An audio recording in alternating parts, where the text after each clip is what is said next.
নিচাজাতীয় ড্ৰাগছৰ ঘাটিত পৰিণত হৈছে সমগ্ৰ ধুবুৰী চহৰ। ধুবুৰী চহৰৰ 6 নং ৱাৰ্ডত নিচাজাতীয় ড্ৰাগছৰ বিৰুদ্ধে আৰক্ষীৰ অভিযান। আৰক্ষীৰ অভিযানত আটক 4 ড্ৰাগছ সৰবৰাহকাৰী। দীৰ্ঘদিনৰ পৰা নিজ গৃহত চলাই আহিছিল ড্ৰাগছৰ ৰমৰমীয়া বেহা। আৰক্ষীৰ অভিযানত জব্দ 600 ইয়াবা টেবলেট, কফ চিৰাপ আৰু আপত্তিজনক নিচাজাতীয় দ্ৰব্য।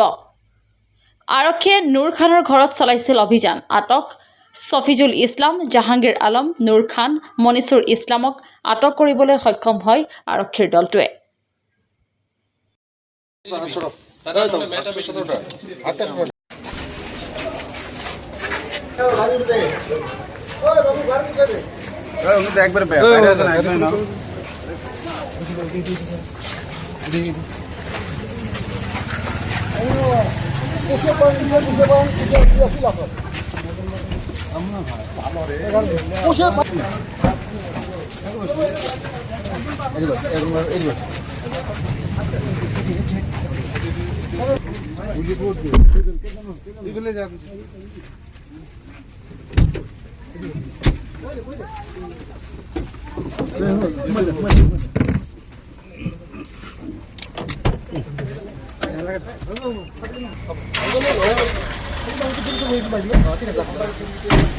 সৰেন মানে আসলো না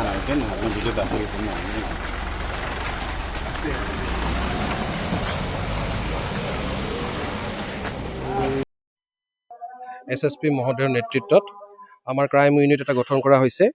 তেওঁলোকৰ নেতৃত্বত আৰু আমাৰ ধুবুৰী থানাৰ সহযোগত আমি এই বড়ো মছজিদৰ ওচৰত এই সৰু ঘৰটোত আমি অপাৰেশ্যন কৰোঁ।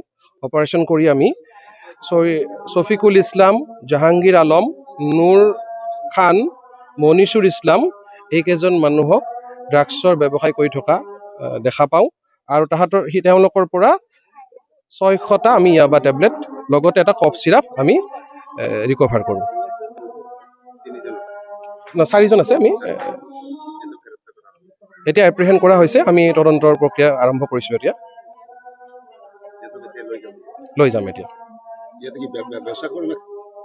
ইয়াত ব্যৱসায়ও চলি আছে আৰু খোৱা লোৱাও চলি আছে বুলি আমি ইনফৰমেশ্যন পাইছিলোঁ।